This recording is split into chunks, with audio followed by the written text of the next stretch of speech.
juga melalui aplikasi Uji TV Mobile pada iOS dan Uji TV Digital pada Android. Yang terhormat Rektor Universitas Gunadarma, Dr. E.S. Mardianti, SEMM, dipersilakan untuk memulai sidang ujian disertasi. SSSIMMSI, 3 Profesor Dr. Busono Suryowirjo, 4 Profesor Dr. Sarifudin Madenda, 5 Profesor Dr. Eri Prasetyo Wibowo, wah ini belum pakai profesor, 6 Dr. Prihandoko, 7 Dr. Deti Purnamasari sekaligus sebagai co-promotor, dan 8 Dr. Dr. Ima Dewiryana sekaligus sebagai co-promotor. Kepada saudara promotor, saya persilahkan untuk memimpin pelaksanaan sidang ujian disertasi terbuat promosi doktor ini dalam waktu 1 jam. Terima kasih. Terima kasih kepada Ibu Rektor, kepada yang terhormat Rektor Universitas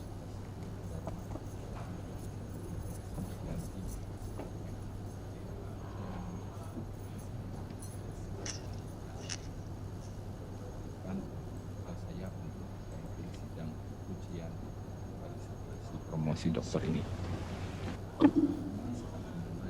Membacakan pertanggungjawaban akademik saudara promovenda. Pertanggungjawaban akademik.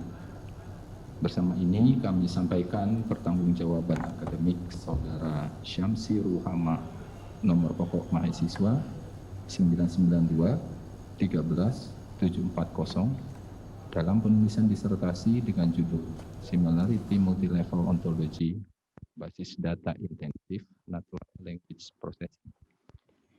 Adapun komisi pembimbing terdiri dari promotor Profesor Dr. Ing Adang Suhendra dan kopromotor Dr. Deti Purnamasari dan Dr. Ima Dewiryana. Tim penguji, Ketua Penguji Profesor Dr. Ing Adang Suhendra selaku promotor dan anggota penguji Profesor Insinyur Eko Budiarjo MSc selaku penguji luar, Profesor Dr. E.S. Mardianti SEMM selaku penguji dalam, Profesor Suryadi Harmanto SSI MMSI penguji dalam, Profesor Insinyur Busono Suryowirjo MSc PhD penguji dalam, Profesor Dr. Sarifudin Madenda penguji dalam, Profesor Dr. Eri Prasetyo Wibowo penguji dalam, Dr. Prihandoko selaku penguji dalam, Dr. Deti Purnamasari dan Dr. Ima Dewiryana selaku co-promotor. Yang bersangkutan terdaftar sebagai mahasiswa program Doktor Teknologi Informasi Universitas Gunadarma dan telah mengikuti proses belajar mengajar dan ujian teori serta disertasi dengan hasil sebagai berikut.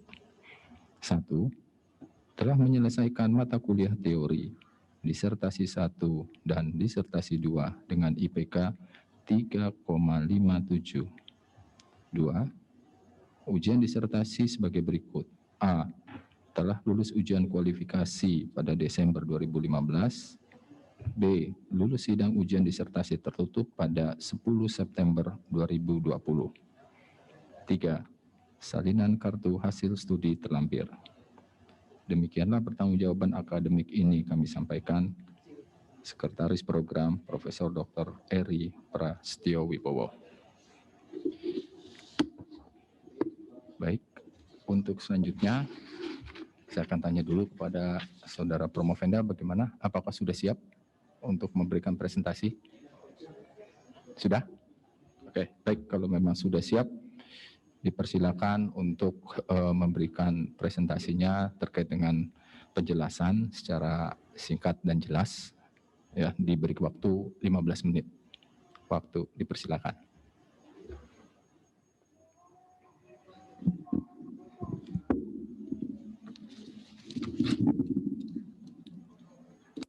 Assalamualaikum warahmatullahi wabarakatuh.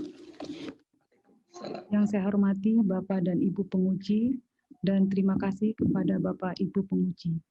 Saya Samsi Rohama, NIM 9921370.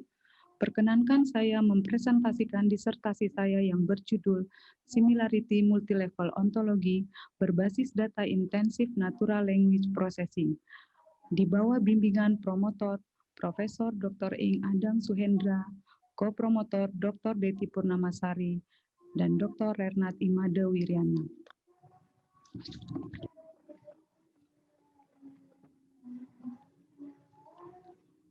Yang melatar belakangi penelitian ini adalah perkembangan teknologi sangat pesat seiring perkembangan ilmu pengetahuan.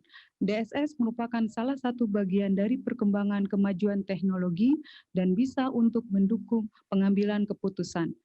Dan sebagian besar perusahaan saat ini menginformasikan lowongan pekerjaannya secara online.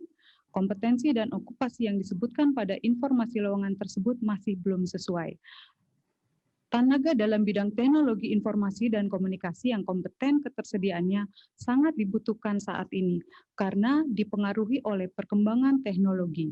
Kemampuan yang sangat bervariasi untuk personil di bidang teknologi informasi dan komunikasi dengan kemunculan berbagai institusi pendidikan formal dan informal. Sumber daya manusia harus memiliki kompetensi yang tinggi sesuai dengan tuntutan kebutuhan pasar global, sehingga membutuhkan hubungan timbal balik antara pihak penyedia sumber SDM dengan dunia industri yang membutuhkan dalam menentukan standar kebutuhan kualifikasi SDM yang dilakukan oleh pihak industri dan pengembangan program pendidikan untuk memenuhi standar kebutuhan tersebut. Seperti yang terlihat pada gambar ilustrasi permasalahan, Kemkominfo sudah mengeluarkan peta okupasi nasional dalam kerangka kualifikasi nasional Indonesia pada area fungsi teknologi informasi dan komunikasi tahun 2018 dan SKKNI bidang teknologi informasi yang telah disahkan oleh Kementerian Ketenagakerjaan. Kemungkinan yang terjadi antara lowongan pekerjaan dan kompetensi, okupasi dan kompetensi yang ada di lowongan pekerjaan tidak sesuai dengan yang telah disahkan oleh pemerintah. Kondisi seharusnya okupasi sesuai dengan yang ada di peta okupasi yang dapat memiliki beberapa kompetensi yang sesuai. Kompetensi yang ada di SKKNI bisa dimiliki oleh beberapa okupasi. Pada ilustrasi terlihat ada informasi lowongan pekerjaan yang mencari junior programmer, nama okupasi tersebut ada di peta okupasi. Berikutnya kualifikasi yang ada di lowongan pekerjaan tersebut dicek kecocokannya dengan SKKNI, tidak ditemukan kualifikasi yang ada di lowongan pekerjaan dengan kompetensi yang ada di SKKNI. Rumusan masalah pada penelitian ini adalah bagaimana membangun ontologi dari peta okupasi dan standar kompetensi kerja nasional Indonesia. Bagaimana membangun korpus peta okupasi dan korpus SKKNI berdasarkan pada ontologi sehingga menjadi korpus yang multilevel. Bagaimana melakukan similarity antara lowongan pekerjaan dengan korpus peta okupasi dan korpus SKKNI secara multilevel. Batasan masalah pada penelitian ini adalah peta okupasi yang digunakan pada penelitian ini adalah peta okupasi pada bidang TIK tahun 2018.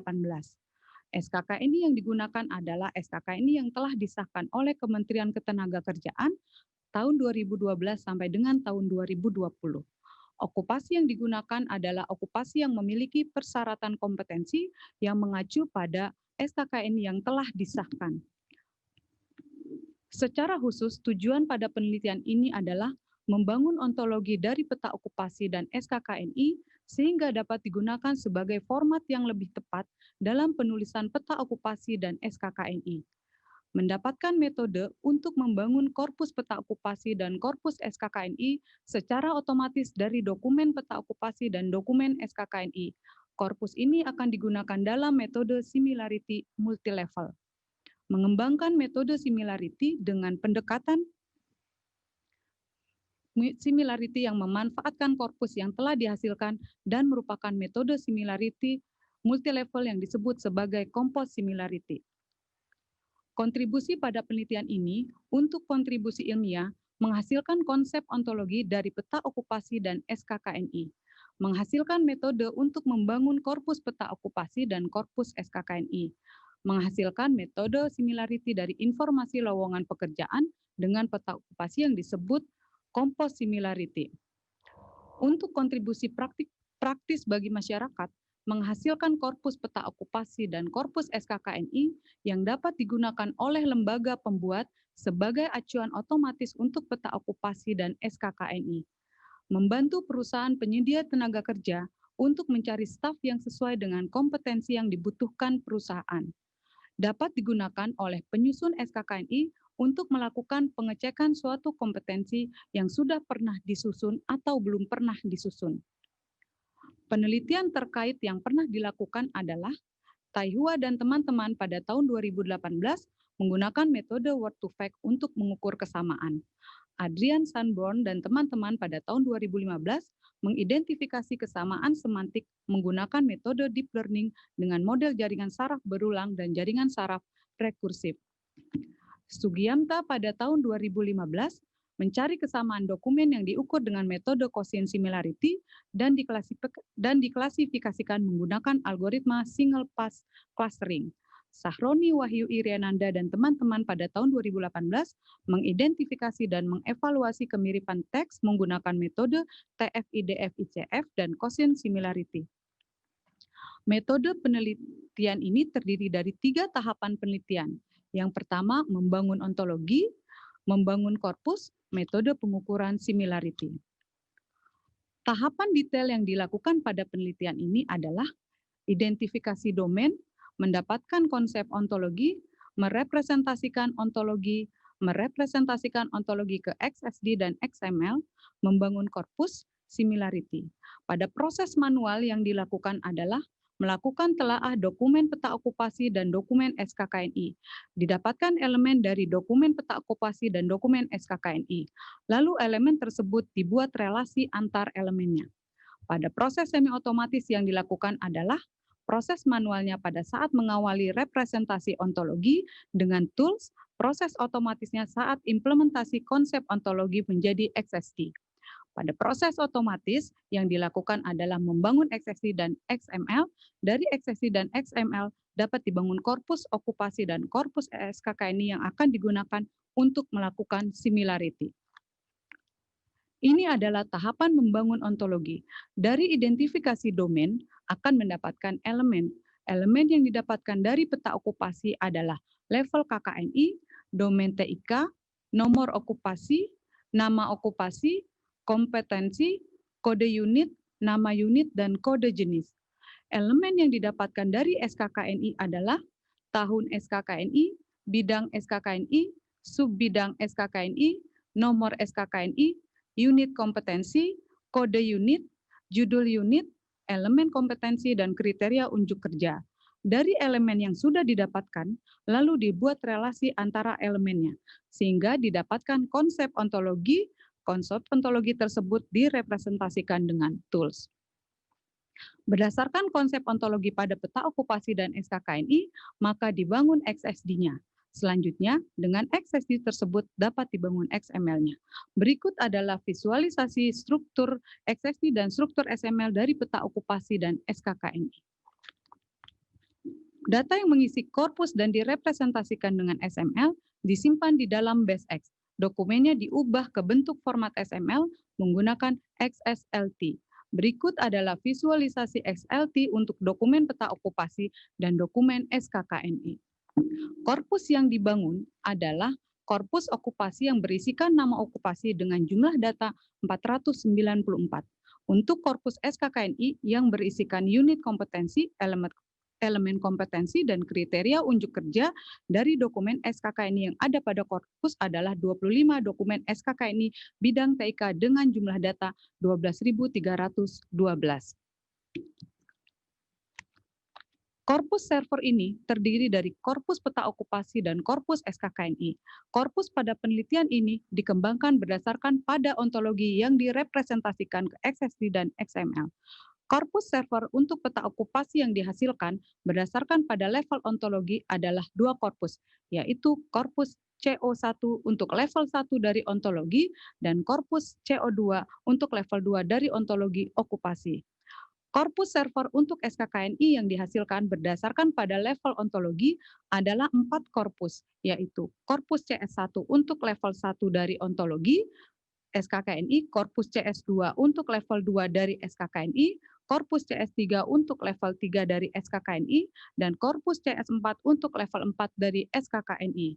Untuk penambahan data baru pada korpus dengan membuat XML dari data baru tersebut, okupasi dan SKKNI adalah format yang standar, jadi tidak perlu merubah format SSD-nya.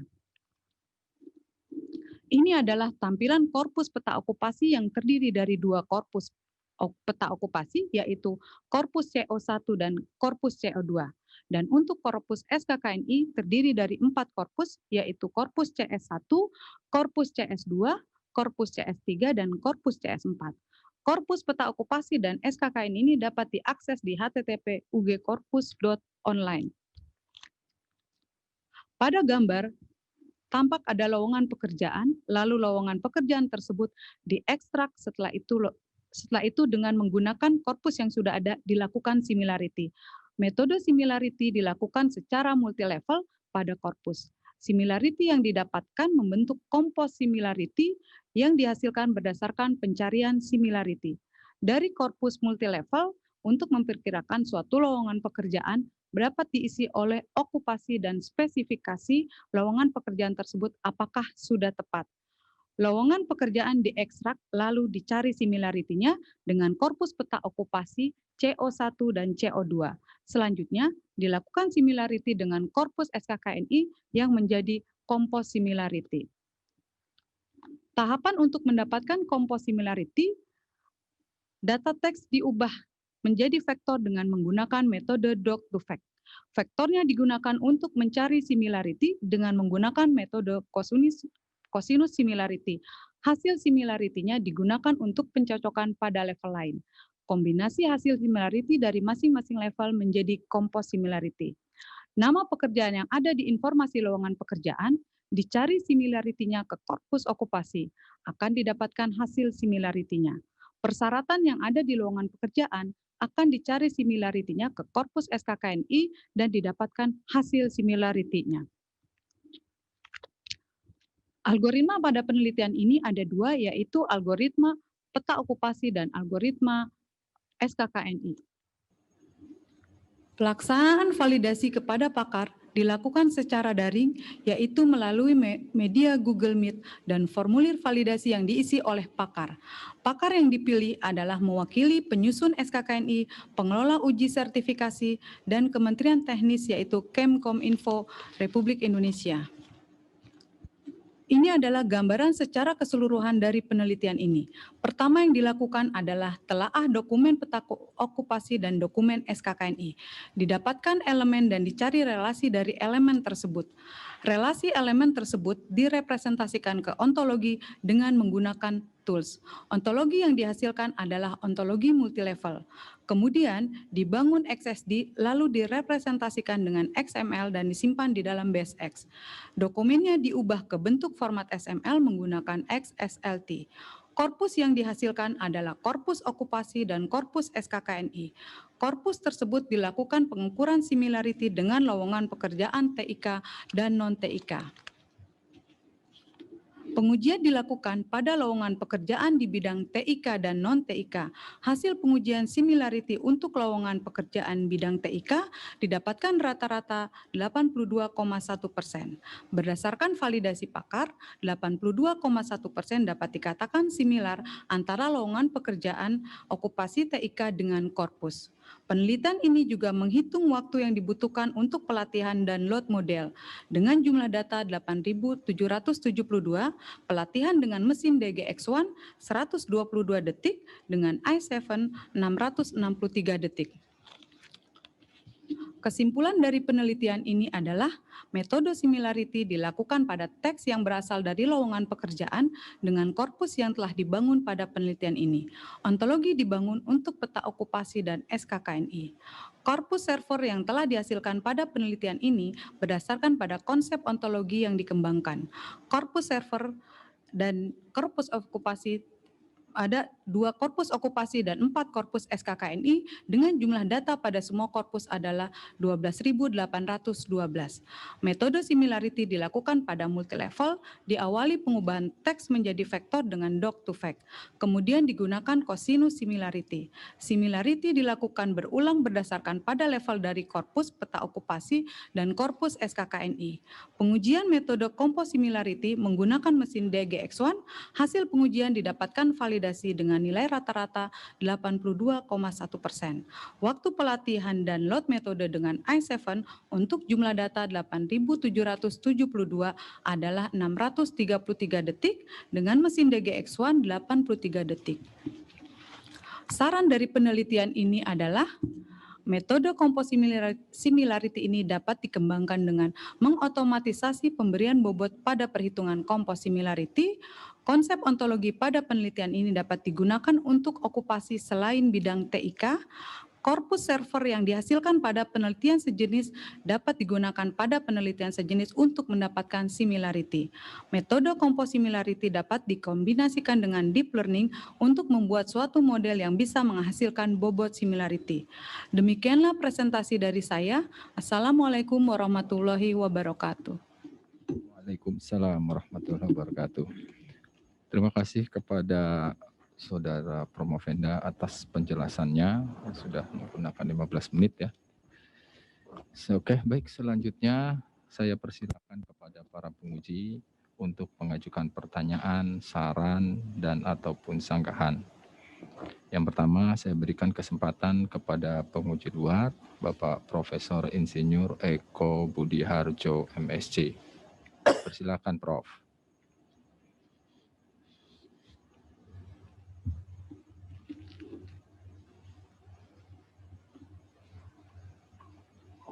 Suara terdengar ya?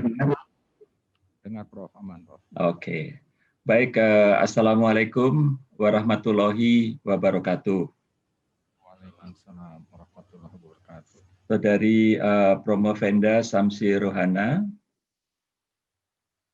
sebelum saya mengajukan beberapa pertanyaan, saya menyampaikan selamat atas keberhasilan Saudari Samsi Rohana bisa dapat menyelesaikan disertasi yang sangat bermanfaat bagi masyarakat Indonesia dan juga menghasilkan kandungan akademik yang baik.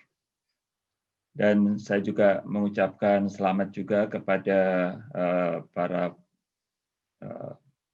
pembimbing, ya, promotor, kopromotor yang telah menyelesaikan ini.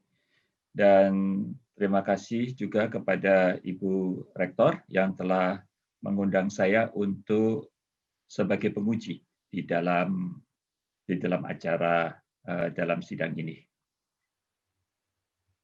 Bagaimana Saudari Samsi Rohana, sudah siap? Saya melihat wajahnya sudah senyum terlihat dari sini. Ya. Oke. Pertanyaan yang pertama mungkin tidak usah terlalu yang berat-berat karena yang berat-berat sudah selesai kemarin pada waktu sidang tertutup. Sekarang sidang terbuka. Di dalam setiap solusi itu selalu adanya trade-off. Nah, dapatkah dijelaskan apa trade-off yang terjadi antara akurasi hasil similarity tadi dibandingkan dengan waktu proses? Apakah bagaimana trade-off antara keduanya? Biasanya secara umum kalau akurasi meningkat, ingin ditingkatkan, impact-nya kan adalah ke waktu proses. Demikian juga atau sebaliknya. Bisa tolong dijelaskan trade-off antara kedua ini dan apakah trade-off ini dengan kemajuan teknologi sudah bukan merupakan trade-off lagi? Silakan untuk pertanyaan pertama. Terima kasih Prof. Eko atas pertanyaannya. Memang ada keterhubungan antara waktu percepatan dari mesin DGX1 dengan i7 ketika saya melakukan percobaan untuk mencari tingkat similarity-nya. Semakin besar jumlah data, maka semakin besar rasio kecepatan waktunya. Jadi ada keterhubungan antara jumlah data dengan waktu percepatan.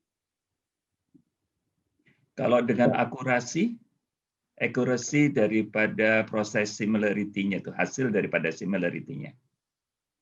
Apakah Ya. ada trade-off di situ? Ya, Prof. Karena korpus yang dihasilkan ada 4 level, maka hasil akurasi similarity-nya semakin bagus, artinya semakin mendekati tingkat kemiripannya. Oke. Dengan adanya kemampuan komputasi yang tinggi saat ini, apakah waktu proses bukanlah merupakan kendala? Ya, dengan kemajuan komputasi, jadi waktu proses sudah tidak menjadi kendala lagi untuk data yang besar. Ya. Jadi mungkin nanti juga akan berkejar-kejaran karena data semakin besar. Nanti suatu saat mesin menjadi tidak mencukupi, perlu ditweak dengan menemukan metode-metode baru dan mungkin memperbesar kapasitas kemampuan daripada mesin. Oke, itu adalah klaster pertanyaan yang pertama. Klaster pertanyaan yang kedua terkait dengan cosinus similarity. Bisa dijelaskan selain tadi sudah ditunjukkan kelebihan-kelebihan daripada cosinus similarity, kira-kira apa yang menjadi kekurangan ataupun constraint? Untuk metode cosinus similarity, di penelitian saya tidak menemukan kekurangannya, karena di sini hasil similarity yang saya dapatkan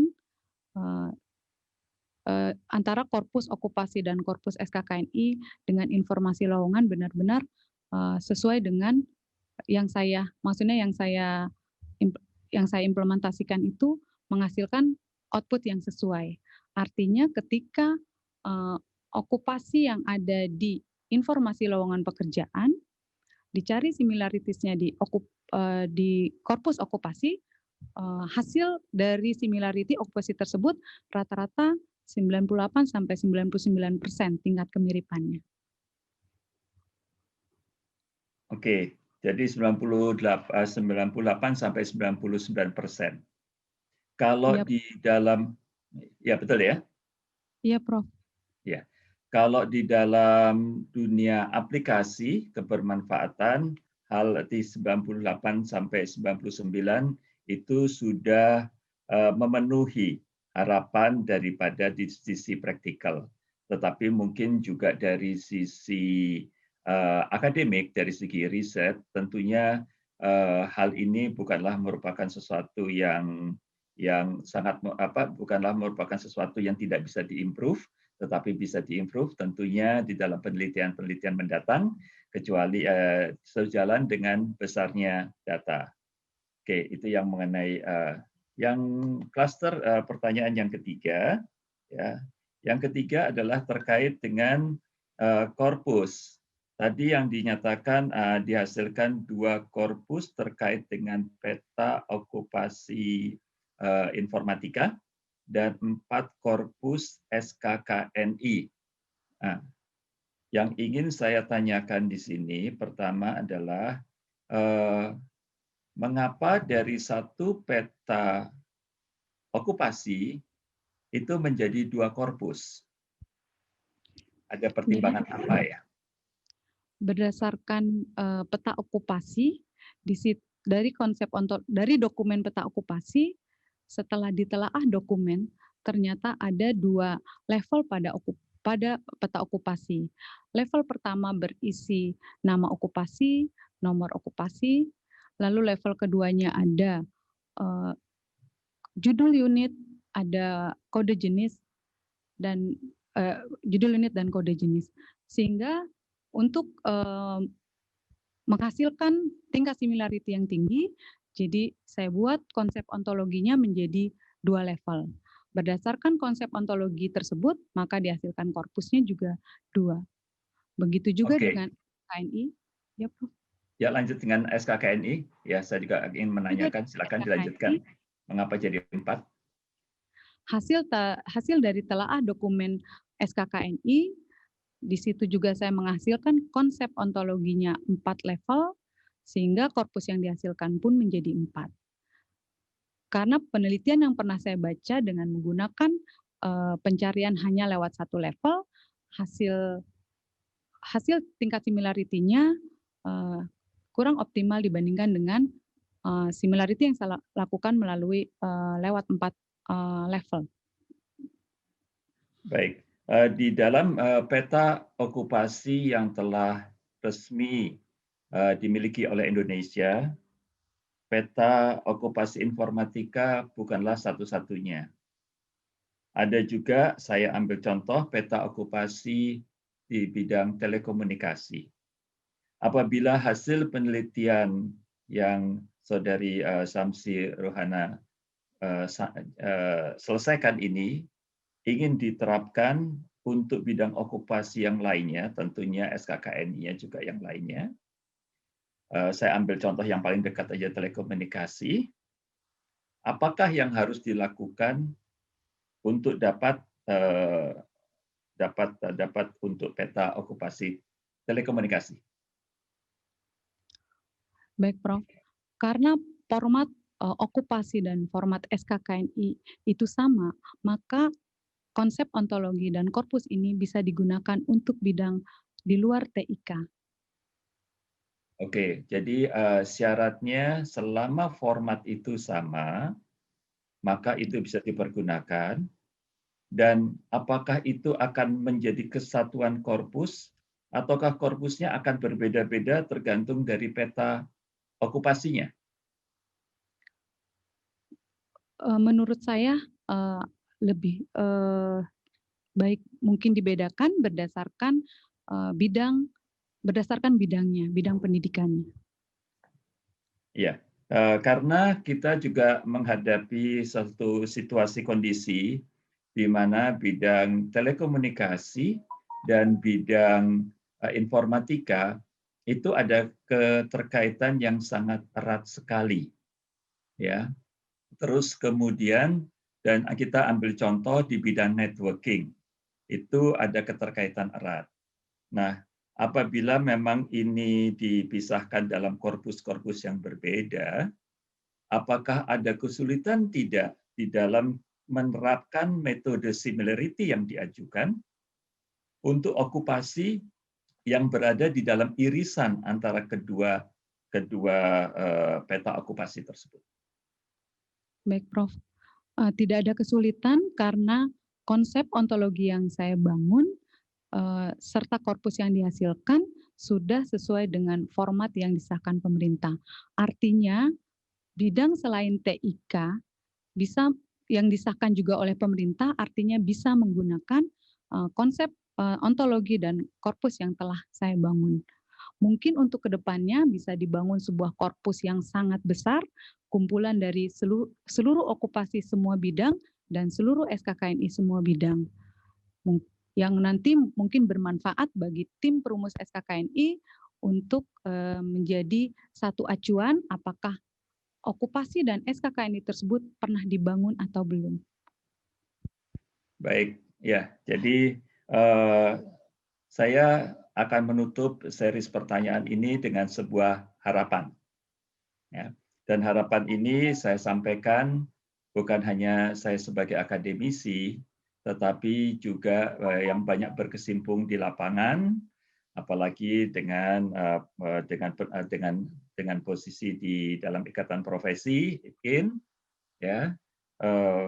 Mungkin harapannya adalah begini, Bu Promovenda, bahwa penelitian ini adalah memiliki dua jalur. Jalur yang dari segi akademis, Promovenda sudah menyampaikan akan bisa dikembangkan dengan mempergunakan deep learning dan seterusnya yang akan meningkatkan akurasi dan sebagainya. Maka itu adalah suatu penelitian yang saya harapkan terus dapat dilanjutkan. Tetapi dalam hal kebermanfaatan daripada hasil penelitian untuk masyarakat, khususnya adalah untuk Indonesia, maka penelitian ini seyogyanya dapat disosialisasikan dan tools yang sekarang sudah diinstal di dalam mesin itu dapat diakses untuk masyarakat luas dan tetap terpelihara.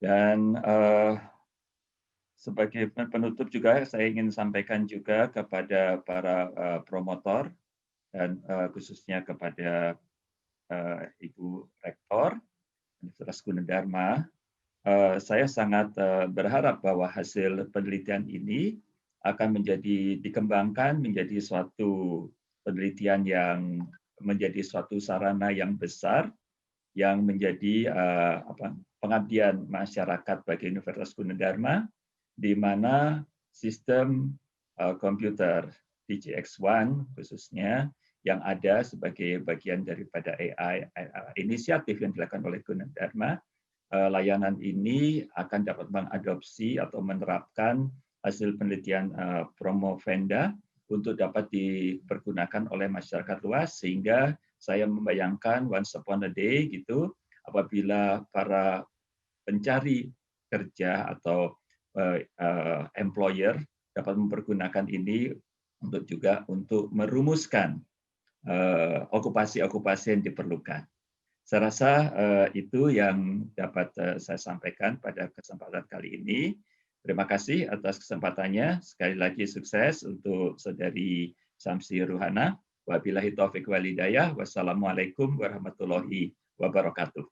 Waalaikumsalam warahmatullahi wabarakatuh. Banyak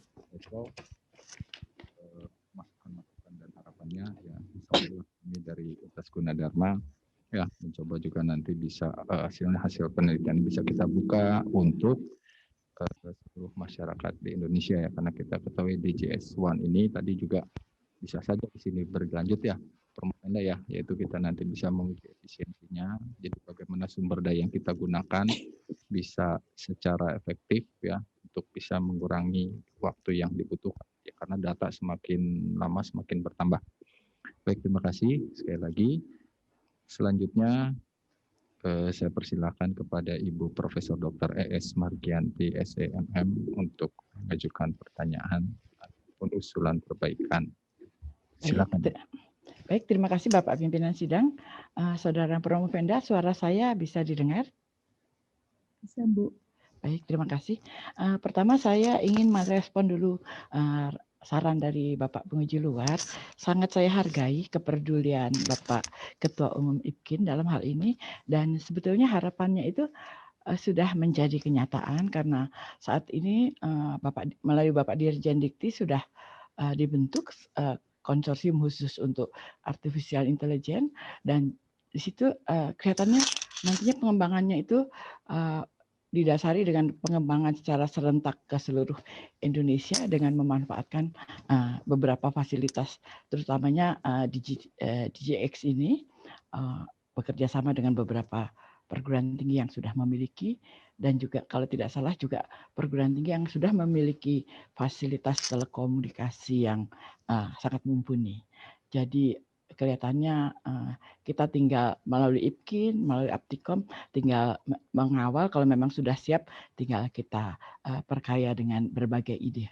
Semoga itu dapat berjalan, suatu ide yang sangat luar biasa, bukan ide lagi, lompatan dari Bapak Dirjen Dikti menginisiasi IARC, itulah lagi pusing. Baik, sekarang tadi kalau Bapak penguji luar sudah menanyakan mengenai bagaimana implementasi dan lain sebagainya, saya kira juga Saudara Promovenda ini beruntung ya pakai DGX yang pertama, saya kira dalam penelitian ini patut disyukuri. Tadi sebenarnya sudah Bapak penguji luar sudah mencoba mendorong ke arah itu waktu menanyakan antara cross tukar tambah kan antara kecepatan dan akselerasi, tapi tadi mungkin ya kalau lagi di depan situ kan susah nangkepnya lontaran bolanya. Baiklah, jadi sebetulnya dengan adanya DGX ini kita lihat tukar tambahnya itu bisa diminimalisir karena kemampuan komputer yang ada. Mungkin begitu ya Pak Bapak penguji luar. Baik, sekarang saya ini untuk memperbaiki ya. Saya lihat sudah bagus, sudah banyak perbaikan. Akan tetapi tentu saja supaya lebih baik lagi, kalau ada yang bisa diperbaiki, kita perbaiki bersama. Yang pertama saya selalu baca mulai abstrak.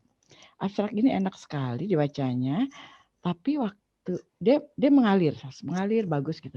Tapi gara-gara mengalir terlalu enak itu jadi hilang, nggak ada tujuannya. Coba deh baca. Jadi statement secara eksplisit tujuan dari penelitian ini nggak keluar di sini.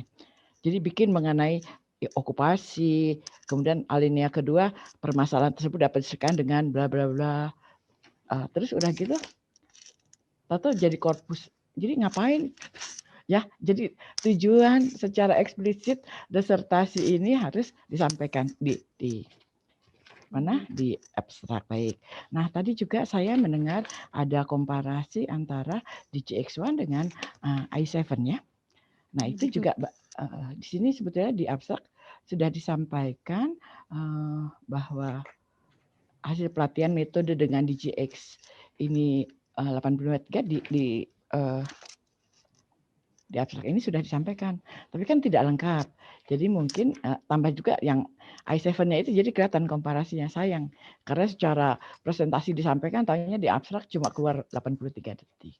Nah juga mungkin karena ini sekaligus yang anak pertama memakai DGX itu, mungkin waktu di metode penelitian itu disinggung bahwa dalam hal ini dipakai untuk yang perangkat kerasnya ini kita pakai yang istimewa gitu, ditambahkan sedikit supaya jangan munculnya itu kok cuma muncul di depan sebentar terus di halaman berapa sebentar keluar, tidak ada. Padahal sebetulnya itu suatu titik langkah awal yang sangat berarti bagi kita semua, bukan bagi Gunadarma saja tapi mungkin juga bagi Indonesia karena lihat dorongan dari Pak Dirjen ya, itu ditambahkan. Baik, kemudian selanjutnya ini supaya makin sempurna.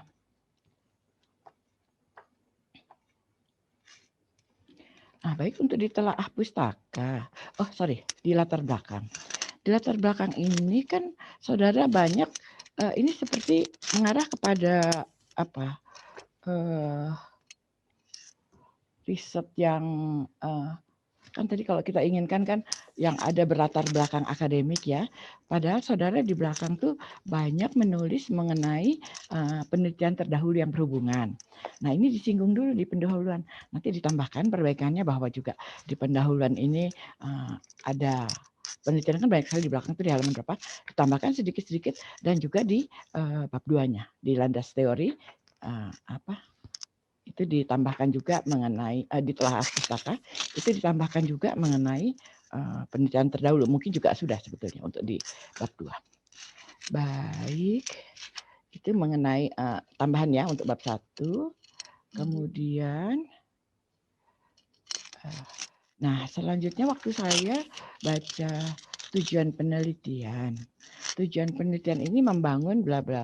Yang pertama adalah membangun ontologi, yang kedua mendapatkan metode, dan yang ketiga itu mengembangkan metode similarity, betul ya? Nah, itu waktu saya cari ke belakang, itu tidak terlalu jelas benang merahnya.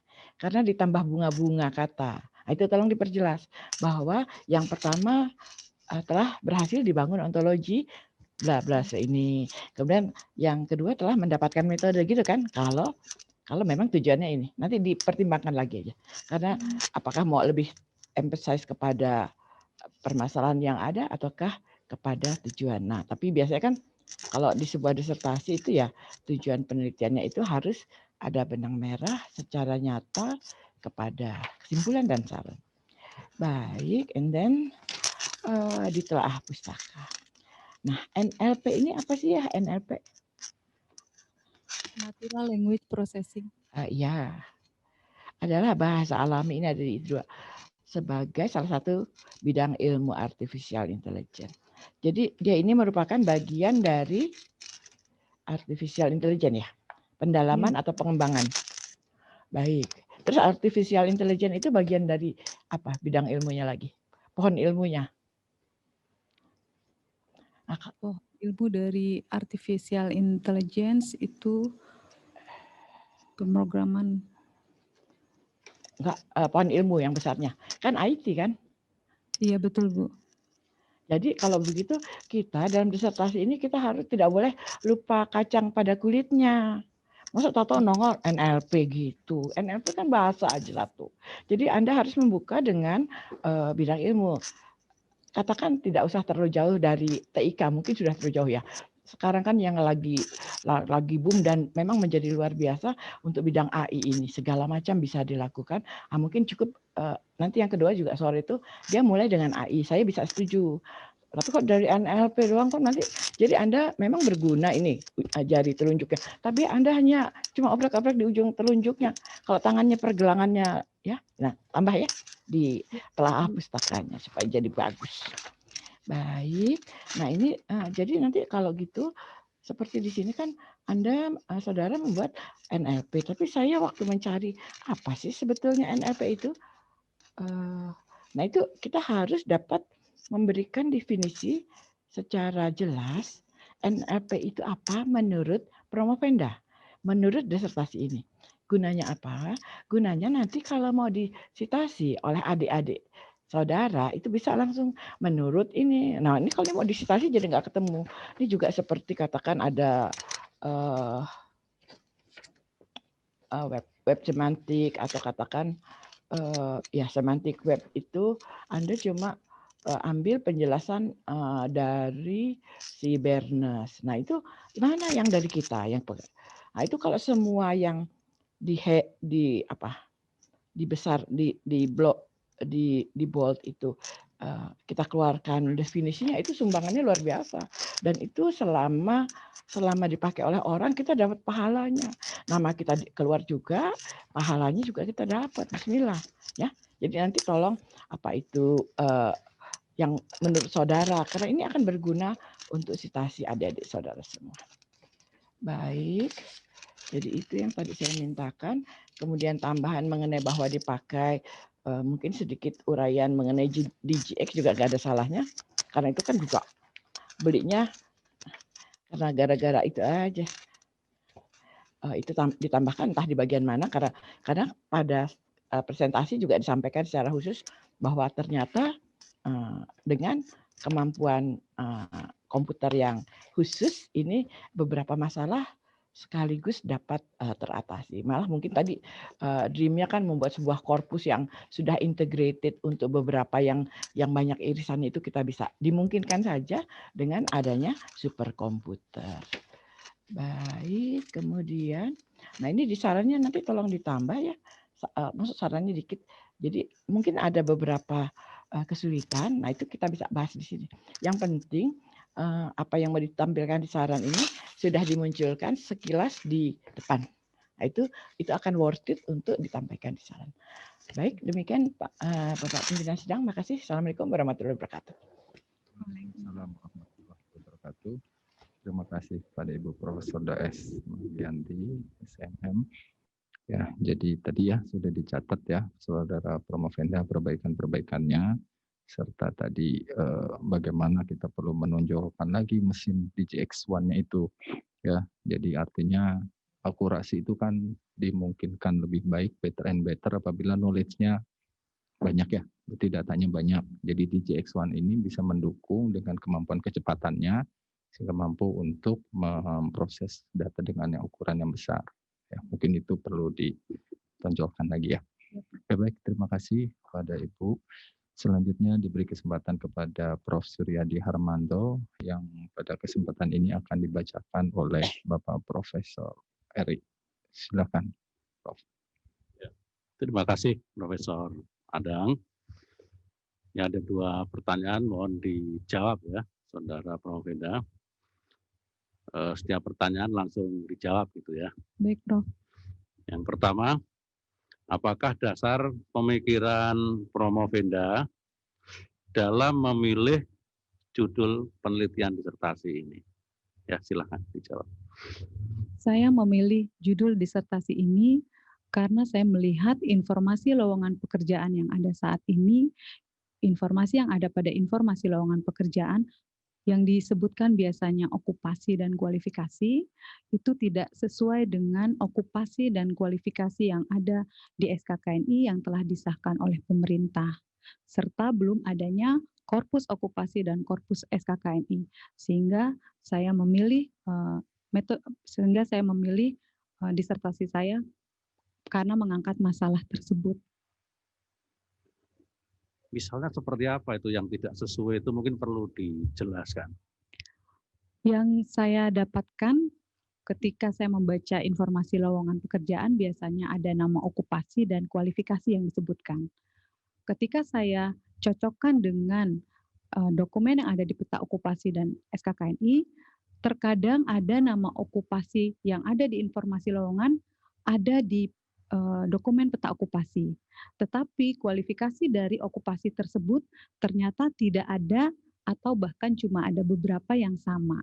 Artinya tidak pas antara informasi lowongan pekerjaan yang dibuat oleh perusahaan dengan dokumen yang telah disahkan oleh pemerintah.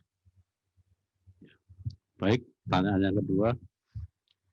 Apakah ada perbedaan komputasi apabila digunakan data yang jauh lebih besar? Ada, Prof, karena semakin besar jumlah data, maka akan semakin besar jumlah data, maka akan semakin besar pula butuh tingkat waktu percepatan yang tinggi. Artinya dengan menggunakan mesin DGX1, ternyata semakin besar data, waktunya pun semakin cepat dibandingkan dengan saya menggunakan i7. Ya, itu pasti ya, karena yang satu super komputer, yang satu ya masih kelompok mikro lah ya, begitu ya. Ya, cuman artinya komputasi yang seperti apa ini nanti yang perlu dielaborasi lagi. Baik, Prof. Ya, terima kasih, Bang. Terima kasih, Prof. Heri. Ya, jadi itu sekali lagi ya, efisiensi. Jadi penelitian berikutnya didorong supaya lebih efisien. Ya, artinya kan sumber daya yang besar, ya tentu saja diharapkan speed up-nya semakin tinggi. Gitu. Ya, Oke, terima kasih. Ini karena waktu tinggal 20 menit lagi ya, kurang lebih. Jadi mohon untuk penguji berikutnya bisa mengajukan pertanyaan secara singkat dan jelas. Selanjutnya dipersilakan kepada Bapak Profesor Insinyur Busono Surowirjo. Silakan, Pak. Terima kasih, Prof. Adang. Silakan hanya sesingkat mungkin ya, supaya waktunya terpenuhi. Ini kalau pertama kali saya mengapresiasi atas kerja keras saudara sehingga sampai ke sidang terbuka ini. Terima kasih, Prof. Harapannya nanti setelah sidang terbuka Anda bebas ya, tapi tetap perhatikan ya, walaupun bisa kemana-mana, perhatikan 3M protokol itu ya. Baik, Ya. Prof. Mungkin saya salah paham ya. Jadi menurut pendapat saya, Anda akan ingin menjembatani antara kebutuhan lowongan pekerjaan dengan kompetensi karyawan. Ya, Itu. betul, Prof. Sehingga yang terjadi sekarang mungkin kompetensi dengan lowongan kerja itu tidak selalu pas gitu. Ya, Ya, betul. ada juga yang pas tentunya. Nah, ini karena yang melihat sidang terbuka ini tidak hanya ada di ruangan ini, termasuk orang-orang yang mungkin background-nya bukan TI ya, bukan IT ya, maksud saya. Tolong jelaskan apa tuh maksudnya ontologi ya. Di sini kan judulnya Similarity Multilevel Ontologi berbasis Data Intensive Natural Language. Bisa dijelaskan supaya para pendengar atau pemirsa itu bisa paham. Ya. Baik, Prof. Terima kasih. Ontologi adalah suatu skema data yang mempunyai keterhubungan sehingga menghasilkan suatu informasi yang bermanfaat. Terus dari penelitian Anda, penemuan utamanya apa tuh? Yang baru? Yang pertama adalah saya menghasilkan konsep ontologi, lalu dari konsep ontologi tersebut dibangun korpus berdasarkan konsep ontologi yang telah saya hasilkan. Dan korpus yang saya hasilkan ini adalah korpus peta okupasi bidang TIK dan korpus SKKNI bidang TIK. Dengan korpus ini nanti bisa digunakan oleh perusahaan ketika perusahaan tersebut akan membuat suatu informasi lowongan yang tepat, karena di korpus ini sudah dibuat antara keterhubungan antara okupasi dengan SKKNI tersebut. Jadi bagus sekali ya. Sekarang apa rekomendasi saudara pada pihak-pihak industri ataupun menteri apa ya, menteri tenaga kerja gitu? Mungkin untuk memperkenalkan yang saya buat ini harus dilakukan sosialisasi bagaimana suatu perusahaan atau industri atau instansi pemerintah membuat informasi lowongan yang sesuai dengan peta okupasi dan SKKNI yang telah disahkan oleh pemerintah. Ya, mudah-mudahan setelah COVID selesai ini langsung bisa disosialisasikan. Baik. Terima kasih Prof. Adang. Terima kasih kepada Prof. Busono. Selanjutnya dipersilakan kepada Profesor Syarifuddin Madenda. Waktu kami persilakan Prof. Silakan Prof. Terima kasih Prof. Adang.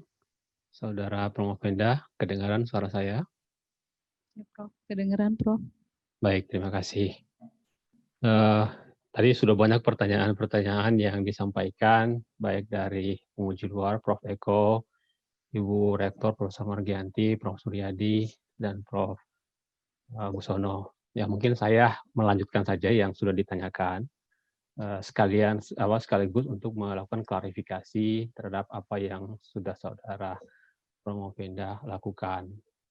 Nah, yang pertama tadi saudara Promopenda mengatakan temuannya itu adalah model ontologi multilevel yang digunakan untuk melakukan pengukuran similaritas dengan menggunakan kosinus similaritas. Begitu ya? Ya, Prof. Baik. Saya mulai dulu dari pengertian mendalami sedikit tentang ontologi multilevel yang Anda gunakan untuk proses pengukuran similaritas. Waktu Anda melakukan proses pengukuran similaritas dengan menggunakan multilevel ontologi, apakah Anda menggunakan pengukuran similaritas per level dulu atau sekaligus keempat levelnya? Baik, Prof. Saya akan menjawab. Proses pengukuran similarity-nya berdasarkan levelnya. Jadi, yang pertama dilakukan adalah melakukan similarity okupasi ke level pertama dari okupasi, lalu dilanjutkan pengukuran ke korpus SKKNI dari CS1, CS2, dan CS3. Jadi per level saya melakukan pengukuran similarity-nya. Baik. Apabila misalkan pada level pertama ukuran similaritasnya rendah, apakah mungkin atau apakah proses pengukuran similaritas berhenti ataukah tetap berjalan, dan apakah mungkin misalkan saja pada level pertama ukuran similaritasnya itu rendah, pada level berikutnya dia akan menjadi tinggi. Mungkin nggak itu terjadi? Mungkin, Prof. Jadi ketika di level pertama tingkat similarity-nya rendah, tetap dia akan mencari ke semua level. Nanti akan didapatkan hasil yang tertinggi dari semua level tersebut. Baik. Kira-kira menurut Anda mana yang paling cocok? Pada level mana yang harusnya lebih tinggi? Apakah level paling rendah atau paling tinggi? Untuk hasil percobaan saya, level yang paling banyak di CS4 untuk SKKNI yaitu KUK. Nah, artinya pada level mana? Pada level mana dia harusnya lebih dominan? Kan Ya, ada level paling 1, rendah loh. level paling rendah. Iya, Prof. Yang keempat. Oke, yang keempat. Tetapi kalau saya lihat di tabel yang Anda sampaikan, itu Anda menggunakan pengukuran itu dengan menggunakan bobot rata-rata. Apakah itu tidak kontradiksi? Karena Anda bilang harusnya bobot keempat itulah yang paling tinggi untuk menjadi pengukuran. Apakah harusnya bobotnya lebih tinggi dibandingkan dengan level 1, level 2, level 3, level 4? Baik, Prof. Pada penelitian ini memang bobot belum saya gunakan. Bobot yang saya gunakan adalah hanya saya bagi 4 atau 100% saya bagi 4. Untuk pemberian bobot berdasarkan kebutuhan itu untuk saya sampaikan di saran untuk penelitian berikutnya. Ya, makanya saya tanya, waktu Anda menyusun level itu kan ada 4 level. Makanya saya cari dulu saya bertanya dulu dari level 1 sampai level 4. Kemudian saya masuk ke bobotnya. Anda bilang sebenarnya yang paling utama itu kan untuk masuk ke similaritas yang paling cocok itu ada level paling 4, paling rendah. Artinya Iya, kan Prof. harusnya kan itu yang menjadi bobot utama kan, yang lebih tinggi bobotnya untuk mengatakan dialah yang paling similar. Kan itu ya. Karena kalau Baik. misalnya kita rata-ratakan, dia tinggi di atas, rendah di bawah, maka menjadi timpang kan, harusnya nggak cocok kan, Iya, Prof. gitu bukan? Ya, nah itu mungkin Iya. tolong dipertimbangkan. Karena saya coba lihat karena kata multi level itu, maka saya kejar kenapa saya mengatakan apakah per level atau sekaligus. Ternyata Anda bilang per level, dan Anda mengatakan lagi level paling bawah lah yang sebenarnya yang harusnya itu lebih dominan, gitu ya. Jadi mungkin tolong dipertimbangkan itu. Ya, Baik, Prof. nanti untuk apa? Untuk penelitian selanjutnya saya kira, ya untuk itu. Nah kemudian yang berikutnya saya melihat sesuai dengan apa yang sudah Anda sampaikan di tabel 47 di tabel 47 itu tentang penggunaan Anda mencoba membandingkan atau menyampaikan hasil proses dari menggunakan DGX1 dan i7 ya. Gitu ya. Iya, Nah, Prof. saya masih tadi ada pertanyaan dan saran dari Prof. Margianti tentang sayang kalau hanya menampilkan sedikit di tabel itu, hanya pembandingan sedikit tanpa penjelasan yang lebih. Nah, harusnya kan begini, kalau saya lihat datanya cuma 12.000 dengan waktu yang dibutuhkan untuk proses menggunakan DGX1 itu 120 detik, saya kira itu masih lama ya. Masih cukup lama. Sehingga kalau kita lihat kan DGX1 itu kan multiprosesor harusnya ya. Iya. Ya, Iya, makanya Prof. deep learning itu lebih cocok untuk AI itu lebih cocok. Kenapa? Karena dia bisa melakukan multiprosesor, maka dia akan jauh lebih cepat. Nah, mungkin perlu dilihat juga di situ, apakah waktu Anda menggunakan DGX1 itu adalah single prosesor atau juga sudah menggunakan multiprosesor. Nah, itu harus disampaikan juga. Kalau single prosesor oke lah. Dia tinggal kita lihat pada frekuensi kecepatan prosesnya. Kalau tadi kan sudah disampaikan juga oleh Prof. Suryadi tentang itu. Sehingga waktu membandingkan itu, mungkin kita bandingkannya itu memang single prosesor kan yang dipakai. Hanya mungkin frekuensi kecepatannya itu jauh lebih tinggi. Apalagi kalau nanti Anda tadi mengatakan mengarah pada penggunaan deep learning. Nah, begitu kita bicara deep learning, DGX itu oke, tepat. Kenapa? Karena dia sudah optimalkan semua prosesor yang untuk memproses semua data itu. Sehingga dia bukan lagi hitungannya belasan ribu, tapi jutaan data yang akan diolah dalam waktu sangat singkat. Kenapa? Karena dioptimalkan semua CPU yang ada dengan kecepatan yang sangat tinggi. Nah, itu mungkin sebaiknya ditambahkan lagi penjelasan itu. Sehingga tadi Prof. Margianti juga mengatakan itu, saya kira itu sangat tepat sekali. Sehingga kita tidak loh kok ini kecepatannya masih segitu, padahal jumlah datanya itu baru 12.000 kan. Padahal kita berbicara nanti datanya itu kalau kita tarik semua data lowongan kerja di pasar kerja itu kan ratusan juta. Iya. Iya, betul, Prof. Ya kan? Nah, sekarang kalau ratusan juta baru dibandingkan 12.000 itu kan berapa lama dia butuh waktu, padahal kan nggak seperti itu ya. Harusnya ya. Nah, mungkin yang lama itu kan di proses trainingnya. Di proses training untuk mendapatkan, begitu modalnya sudah ada, udah tinggal masuk. Nah, kemudian yang berikutnya, Anda tadi mengatakan semi otomatis. Iya, Prof. Ya, ada bagian semi otomatis.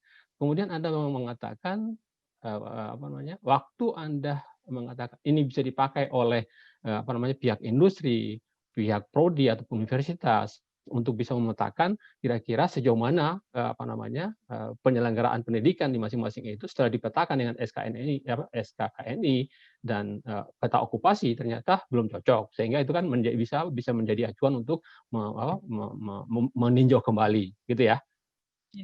Nah, tapi yang mungkin yang mau saya tanyakan, apakah hasil Anda yang Anda kembangkan ini diterapkan, apakah proses manualnya juga masih perlu dilakukan oleh mereka? Maaf, Prof. Apakah proses manualnya masih perlu dilakukan juga oleh mereka? Untuk kedepannya tidak perlu melakukan proses manual lagi, Prof. Kalau untuk pengembangannya. Oke. Nah, ini mungkin yang perlu disampaikan juga, bahwasanya proses manual itu hanya untuk apa?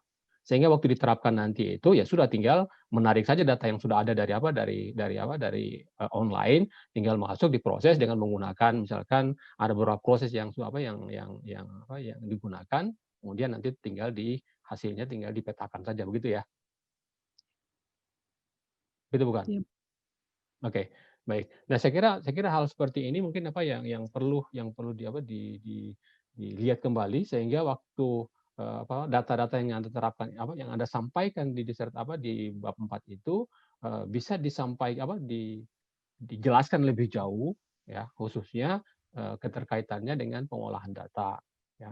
Kemudian yang data sekarang itu misalkan jumlahnya sekian, dengan jumlah SKKNI-nya 25, padahal kan tadi kalau misalkan menurut Prof. Eko tadi kan bisa jadi ada bidang lain yang juga sebenarnya memiliki interseksi yang cukup besar, kan itu ya.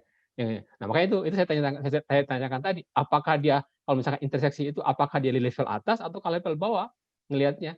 Sehingga kalau dia di level bawah, berarti kan teknik antara IT dengan telekomunikasi bisa dilihatnya itu pada level bawahnya. Mungkin nggak itu? Iya, mungkin, Prof. Mungkin kan? Mungkin Iya. saja.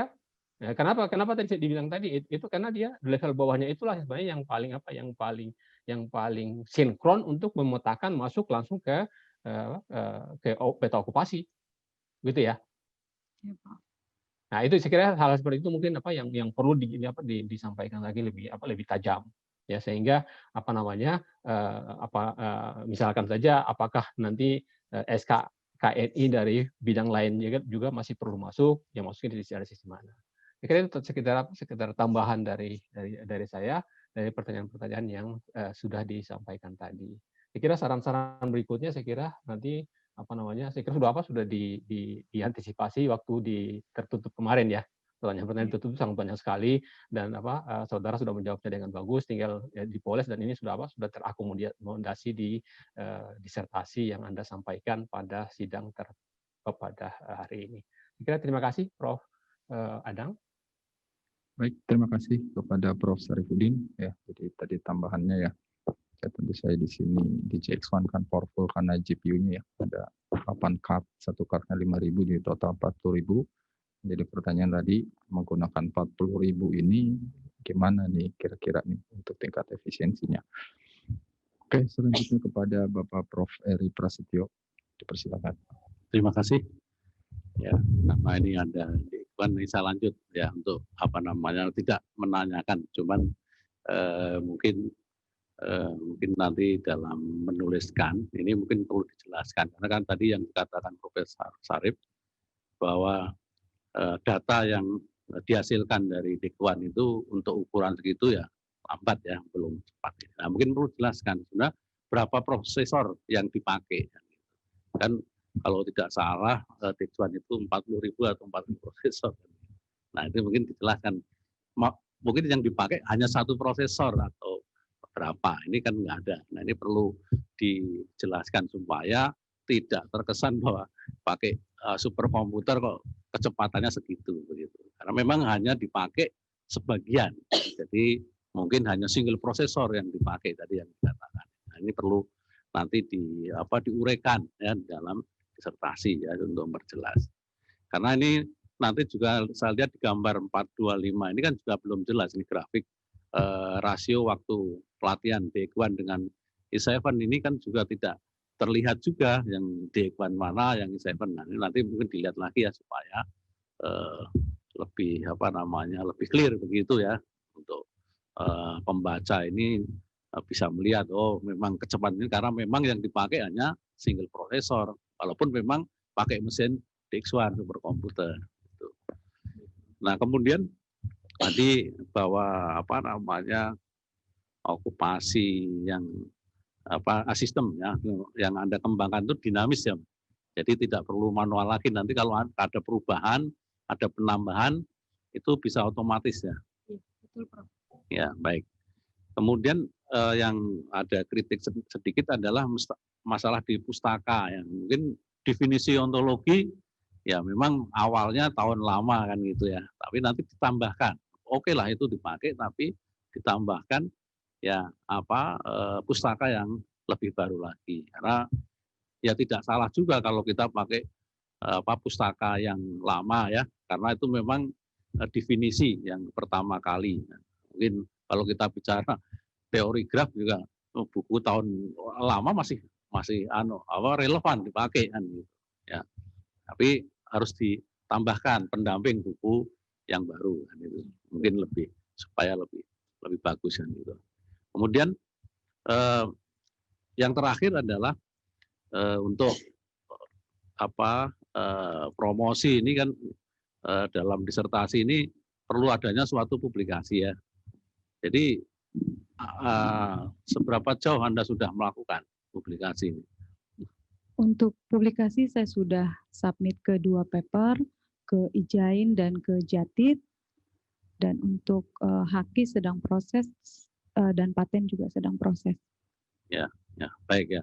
Karena bagaimanapun juga ini sudah bicara kalau menurut penguji luar kan bermanfaat ya untuk tentunya nanti masyarakat Indonesia. Namun tidak ada publikasi, ya itu akhirnya kan tidak terdengar begitu loh ya. Ini maksudnya seperti itu. Jadi sudah bagus sekali Anda sudah melakukan ini. Ya, terima kasih teman-teman. Oke, terima kasih Prof. Eri. Ya, jadi mungkin sedikit lagi dikupas yaitu algoritma pengolahan paralelnya apa yang dipakai, sehingga nanti kelihatan di situ ya apakah just in time ataukah multiprocessing atau menggunakan CUDA ya atau untuk GPU-nya ya. Mungkin tambahnya itu sehingga kelihatan intinya. Oke, selanjutnya kepada Dr. Prihandoko yang pada kesempatan ini juga akan dibacakan oleh Prof. Eri. Silakan Prof. Baik, Profesor Landang. Ini kalau saya lihat pertanyaannya Pak Dr. Prihandoko sebenarnya tadi sudah ditanyakan juga oleh Profesor Eko Budiarjo, tapi silakan mau dijawab atau tidak ya. Ini saya bacakan kira-kira apa konsep yang Anda kembangkan ini berlaku juga untuk domain selain TIK kan gitu ya. Tadi kan juga mungkin disinggung ya, ini terserah mau dan jelaskan bagaimana tahapannya. Ya, berlaku untuk bidang selain TIK karena format dari dokumen peta okupasi dan dokumen SKKN itu sama sehingga tidak perlu dibuat ulang untuk konsep ontologi dan peta okupasinya. Jadi bisa digunakan untuk bidang selain TIK. Ya, termasuk kalau ada irisannya tadi telekomunikasi dengan informatika, ya mungkin elektro, ya itu kan sebenarnya banyak bisa diirisan ya di tengah-tengah. Iya, Prof.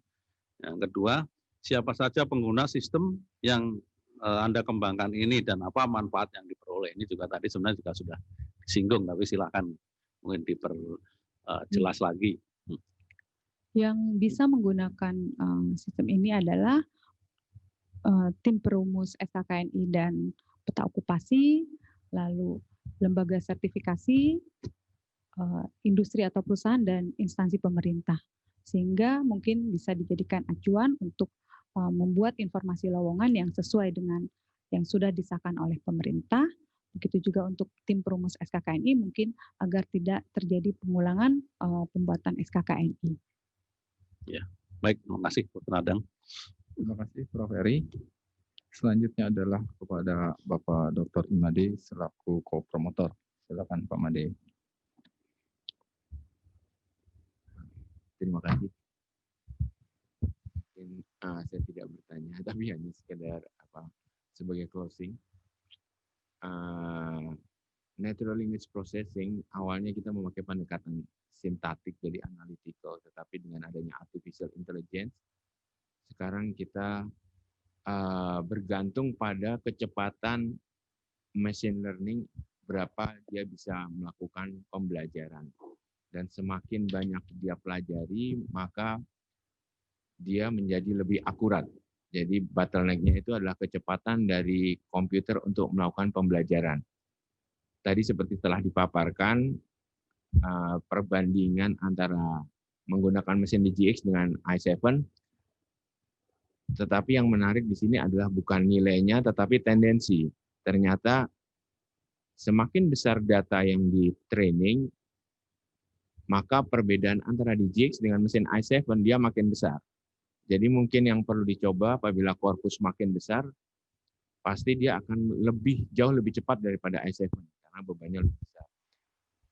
Dan ini juga mungkin yang menjelaskan kenapa kalau beban masih kecil, perbedaannya tidak terlalu terasa, dan yang menarik dari DGX ini dia akan memanfaatkan graphical processor unit.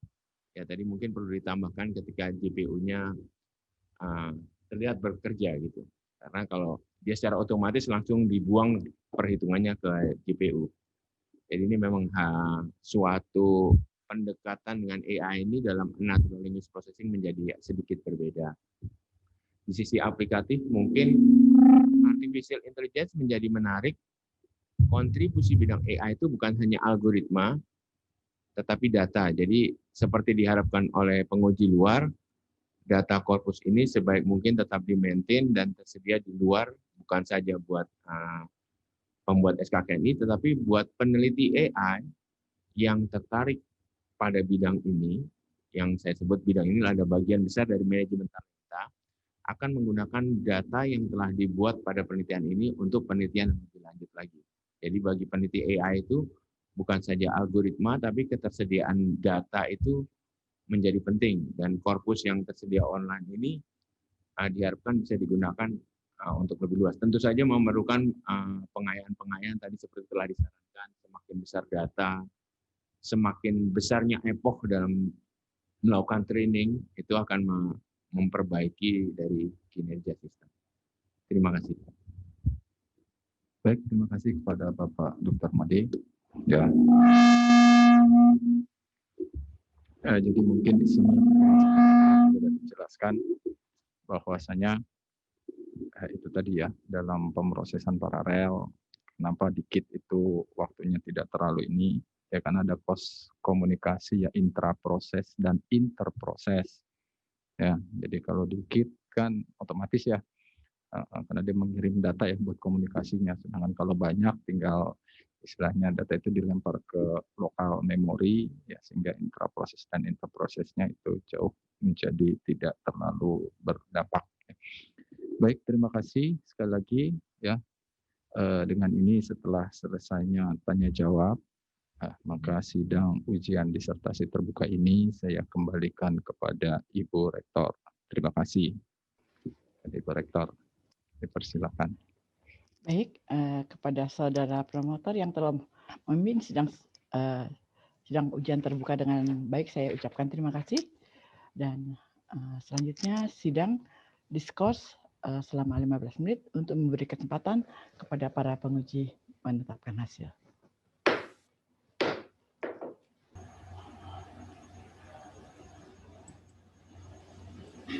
Sidang ujian disertasi terbuka promosi Doktor Teknologi Informasi Universitas Gunadarma dilanjutkan kembali. Rektor Universitas Gunadarma, Profesor Dr. E.S. Margianti, SEMM, dipersilakan untuk melanjutkan kembali sidang ujian disertasi terbuka promosi Doktor Teknologi Informasi Universitas Gunadarma.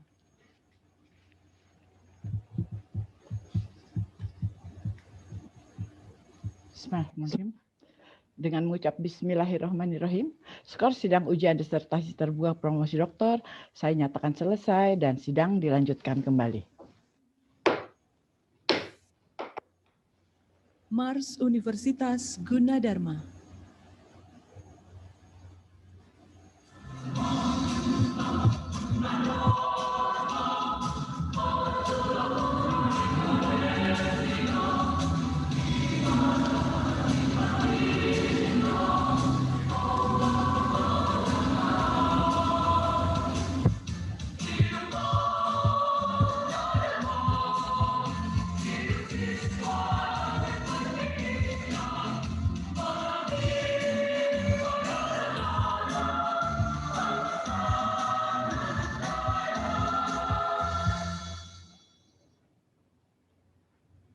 Pengumuman hasil sidang ujian disertasi.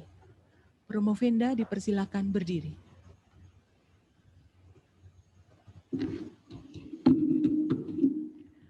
Saudara Promovenda dan para hadirin yang berbahagia, berdasarkan berita acara sidang hasil ujian disertasi terbuka, dengan bangga saya umumkan bahwa Saudara Syamsi Ruhama dinyatakan lulus dengan predikat sangat memuaskan.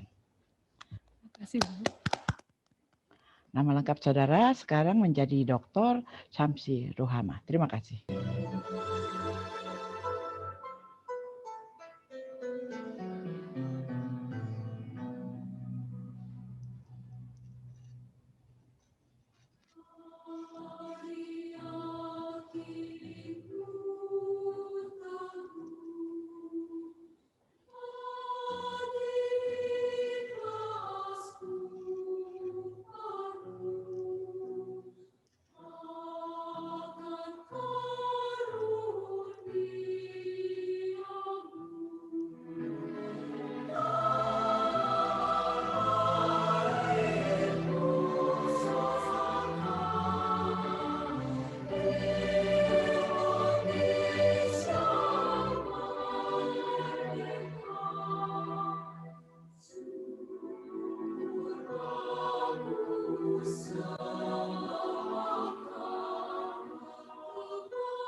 Dr. Syamsi Ruhama dipersilakan duduk kembali.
Sambutan pertama oleh Dr. Syamsi Ruhama. Dr. Syamsi Ruhama dipersilakan.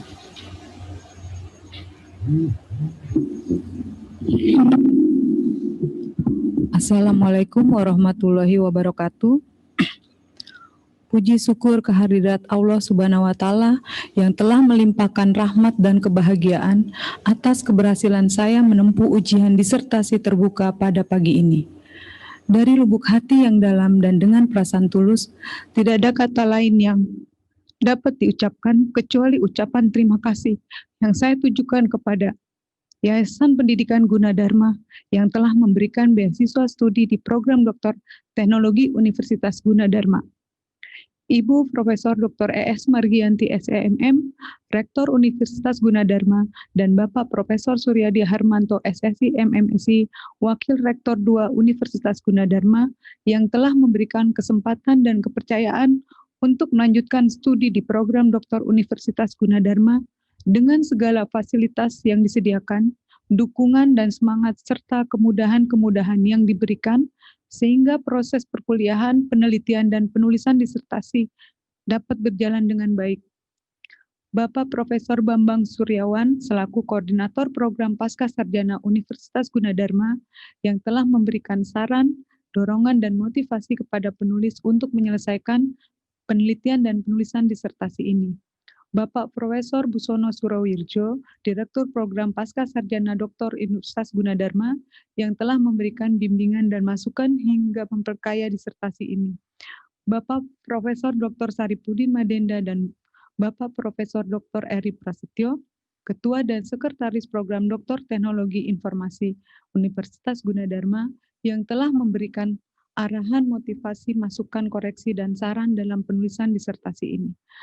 Bapak Profesor Dr. Ing Adang Suhendra, Bapak Imade Wiryana, dan Ibu Dr. Deti Purnamasari, selaku promotor dan ko-promotor penulis yang selalu memberikan informasi, dorongan, dan motivasi pada penulis, serta memberikan masukan dan koreksi terhadap penelitian yang dilakukan, dan dengan segala keikhlasan dan kesabaran, selalu menyediakan waktu, mengarahkan, meluruskan, mengingatkan agar tetap fokus pada penelitian.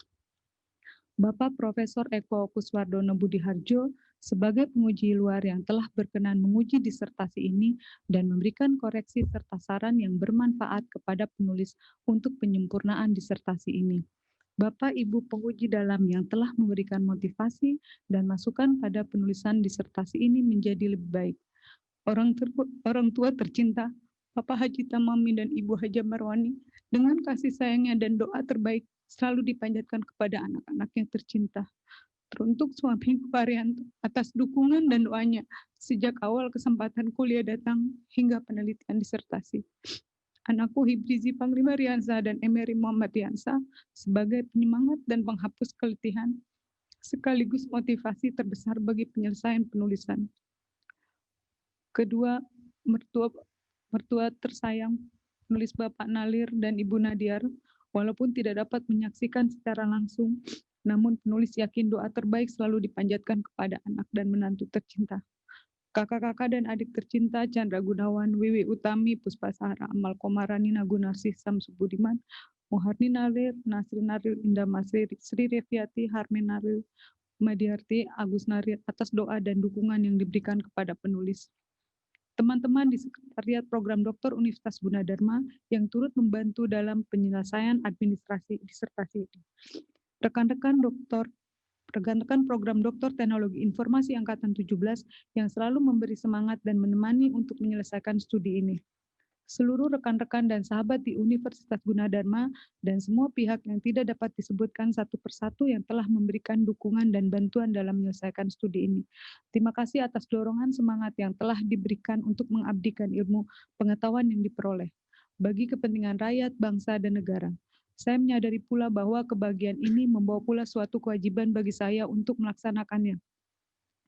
Saya memohon maaf kepada semua pihak akan kehilapan atau hal-hal yang kurang berkenan baik yang disengaja maupun yang tidak disengaja selama mengikuti perkuliahan program Doktor Teknologi Informasi di Universitas Gunadarma. Sekali lagi saya mengucapkan terima kasih. Semoga Universitas Gunadarma berkembang terus dan Tuhan Yang Maha Esa senantiasa melindungi kita semua. Amin. Wassalamualaikum warahmatullahi wabarakatuh. Waalaikumsalam warahmatullahi wabarakatuh. Terima kasih Dr. Syamsi Ruhama. Dr. Syamsi Ruhama dipersilakan duduk kembali. Sambutan kedua oleh promotor, Profesor Dr. Ing Adang Suhendra, dipersilakan. Assalamualaikum warahmatullahi wabarakatuh. Terlebih dahulu saya akan membacakan riwayat hidup singkat saudara sebagai berikut. Nama lengkap Syamsi Ruhama. Tempat tanggal lahir Beji 22 Februari 1976. Pendidikan formal tahun 1998 menjadi sarjana Sistem Informasi Universitas Gunadarma. Tahun 2003 menjadi lulusan Magister Manajemen Sistem Informasi Universitas Gunadarma. Tahun 2020 terhitung hari ini yang bersangkutan telah menyelesaikan studinya di program Doktor Teknologi Informasi pada program Pasca Sarjana Universitas Gunadarma. Riwayat pekerjaan. Tahun 1998 hingga sekarang sebagai dosen tetap Universitas Gunadarma. Tahun 1998 hingga 2007 menjadi staf sekretariat rektor Universitas Gunadarma. Dan 2007 hingga sekarang menjadi staf Career Center Universitas Gunadarma. Saudara Syamsi Ruhama yang berbahagia, saya dan atas nama kopromotor, penguji luar, dan penguji dalam mengucapkan selamat, diiringi rasa bangga atas keberhasilan saudara menyelesaikan studi pada program Pasca Sarjana di Universitas Gunadarma. Kami merasa puas atas kesungguhan saudara mengikuti pendidikan secara teratur, cara bekerja saudara yang efisien, dan keberanian untuk mengemukakan pendapat berdasarkan fakta yang telah saudara kumpulkan. Kami berpesan bahwa ilmu pengetahuan itu terus berkembang dan produk teknologi saling unggul mengungguli sehingga persaingan menjadi lebih ketat lagi, di mana satu produk menjadi cepat usang karena tersaingi oleh produk baru yang lebih unggul. Hal ini memberi isyarat bahwa saudara jangan sampai lengah mengikuti perkembangan ilmu pengetahuan dan berupaya terus untuk memanfaatkan peluang dan kesempatan untuk pengembangan ilmu pengetahuan tersebut. Jadikanlah kendala dan kesulitan yang mungkin akan saudara hadapi sebagai mitra yang baik, bukan untuk jauhi jika saudara ingin menerjemahkan harapan menjadi kenyataan yang bermanfaat. Tunjukkan kompetensi dalam berbuat kebajikan, tumbuhkan kepercayaan publik, dan kerjakan setiap amanah yang dipercayakan kepada saudara dengan 3 kekuatan, yaitu kekuatan fisik, kekuatan panca indera, dan kekuatan kalbu. Alma Mater senantiasa selalu bersama Anda. Akhirnya kami mengucapkan terima kasih kepada Rektor Universitas Gunadarma yang telah mempercayakan kepada kami menjadi pembimbing saudara Syamsi Ruhama, sehingga berhasil menyelesaikan studi saudara ada lulusan yang ke-178 yang meraih gelar Doktor Teknologi Informasi di kampus ini. Terima kasih, semoga Tuhan Yang Maha Esa senantiasa memberi petunjuk kepada kita semua. Wassalamualaikum warahmatullahi wabarakatuh. Waalaikumsalam warahmatullahi wabarakatuh. Terima kasih, Profesor Dr. Ing Adang Suhendra. Sambutan ketiga oleh Rektor, Profesor Dr. E.S. Margianti, SEMM, dipersilakan. Baik, terima kasih Ibu MC. Bismillahirrahmanirrahim. Yang saya hormati Bapak-Bapak, Ibu-Ibu, dan para hadirin sekalian, selamat siang. Assalamualaikum warahmatullahi wabarakatuh, dan salam sejahtera untuk kita semua. Pertama-tama, marilah kita tidak henti-hentinya mengucapkan puji syukur kehadirat Tuhan Yang Maha Esa, yang atas perkenannya lah kita dapat bersama-sama berada di ruangan Zoom ini untuk menyaksikan dan mengikuti jalannya sidang, sehingga saudari Syamsi Ruhama dinyatakan lulus dan nama lengkap berikut gelarnya menjadi Dr. Syamsi Ruhama. Saudara adalah orang ke-178 yang berhasil menyelesaikan pendidikan pada program Doktor Teknologi Informasi Universitas Gunadarma dan meraih gelar doktor dengan predikat sangat memuaskan. Saya selaku Ketua Senat dan juga atas nama segenap anggota Senat Universitas Gunadarma mengucapkan selamat kepada saudara beserta segenap keluarga atas keberhasilan studi serta nikmat dan kebahagiaan yang dilimpahkan oleh Allah Subhanahu wa taala. Rasa bangga dan terima kasih ini juga saya sampaikan kepada segenap anggota Senat Universitas, kepada Bapak promotor, Bapak dan Ibu kopromotor, Bapak penguji luar, serta para penguji lainnya. Berkat kerja keras, kerja cerdas, dan kerja bersama kita, Saudara Dr. Syamsi Ruhama telah berhasil meraih gelar doktor pada program S3 Teknologi Informasi di Universitas Gunadarma. Saudara Dr. Syamsi Ruhama dan para hadirin yang berbahagia menyandang gelar doktor yang merupakan gelar akademik tertinggi di dunia perguruan tinggi. Artinya saudara telah menjadi seorang yang arif dan bijaksana. Dicapainya gelar ini selain sangat melegakan, karena saudara baru saja terlepas dan terbebas dari perjuangan yang panjang, juga mau menuntut dan mewajibkan saudara untuk selalu yang pertama adalah menunjukkan kearifan dan kebijaksanaan dengan perbuatan yang bermanfaat bagi kesejahteraan umat manusia. Yang kedua, untuk selalu mempertahankan kebenaran ilmiah dalam implementasi dan pengembangan, baik dalam karir maupun dalam keilmuan saudara. Dan yang ketiga, untuk selalu menjaga dan mengembangkan nama baik serta kewibawaan alma mater saudara dimanapun saudara berada. Belajarlah secara terus-menerus dalam hidup ini, tirulah ilmu padi yang semakin berisi semakin merunduk, dan juga ilmu air mengalir yang selalu mencari jalan keluar untuk setiap masalah yang ada. Sekali lagi saya ucapkan selamat kepada saudara beserta segenap keluarga. Semoga apa yang telah dapat dicapai pada pagi ini menjadi dasar dari keberhasilan lain di masa yang akan datang. Juga kepada semua pihak yang telah membantu sehingga Dr. Syamsi Ruhama berhasil meraih gelar doktor dan juga terlaksananya acara ini, saya mengucapkan terima kasih yang sebesar-besarnya. Semoga Tuhan Yang Maha Esa membalas amal budi baik Bapak Ibu sekalian, dan juga pada kesempatan ini jangan lupa kita selalu berusaha tetap sehat, tetap bahagia, dan tetap meningkatkan imunitas tubuh kita sehingga kita dapat terlepas dari pandemi yang ada. Dan demikianlah sambutan saya. Sekian, terima kasih. Wassalamualaikum warahmatullahi wabarakatuh. Waalaikumsalam warahmatullahi wabarakatuh. Terima kasih Profesor Dr. E.S. Margianti. Bapak Ibu yang berbahagia, sebagai acara terakhir, marilah kita bersama-sama memanjatkan doa puji syukur kehadirat Tuhan Yang Maha Esa. Doa akan dipimpin oleh Bapak Mulyadi SAG MM. Kepada Bapak Mulyadi dipersilakan.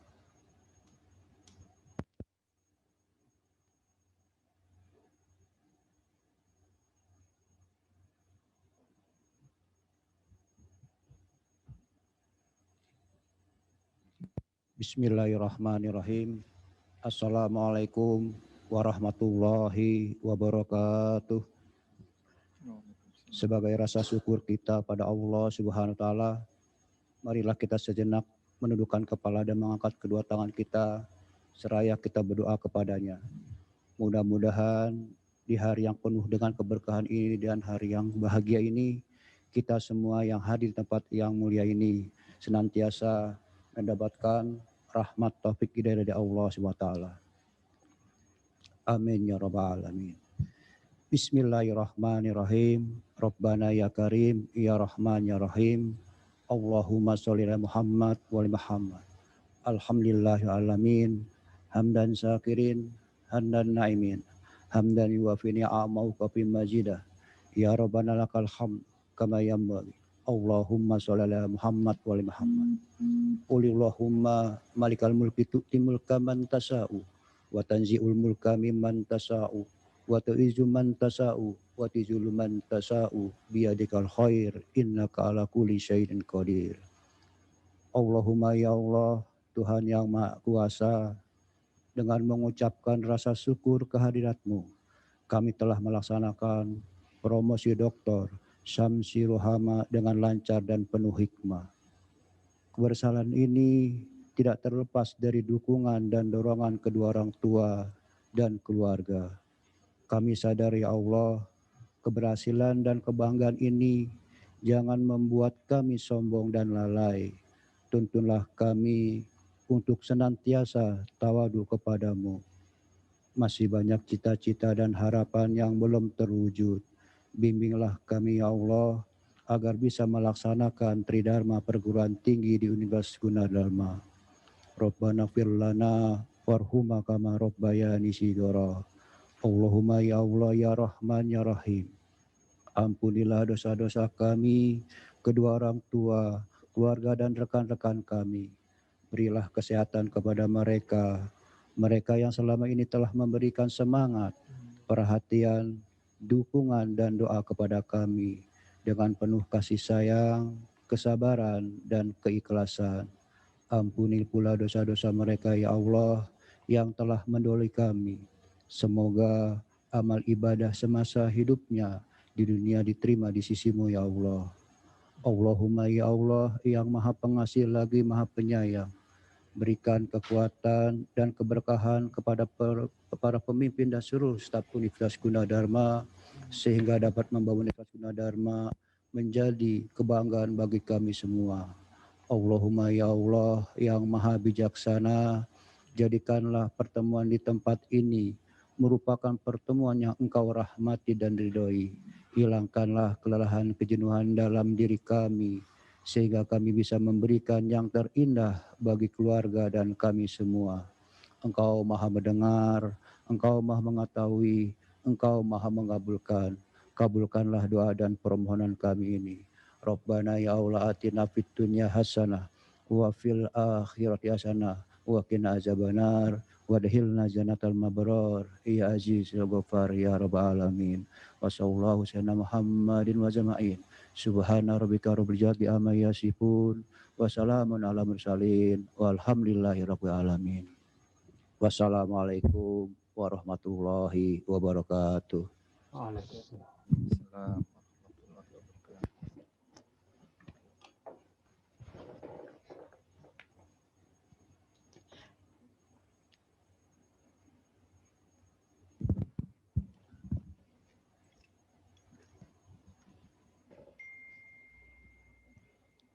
Terima kasih kepada Bapak Mulyadi. Bapak Ibu yang kami hormati, sidang ujian disertasi terbuka promosi Doktor Teknologi Informasi Universitas Gunadarma segera ditutup oleh Rektor. Bismillahirrahmanirrahim. Dengan mengucap puji syukur kehadirat Tuhan Yang Maha Esa, sidang ujian disertasi terbuka pada hari ini saya nyatakan ditutup.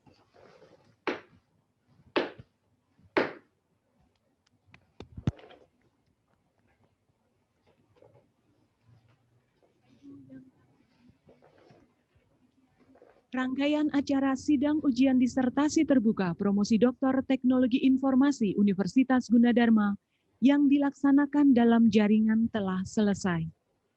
Kami mengucapkan selamat kepada Dr. Syamsi Ruhama beserta keluarga dan memohon maaf apabila ada hal yang kurang berkenan.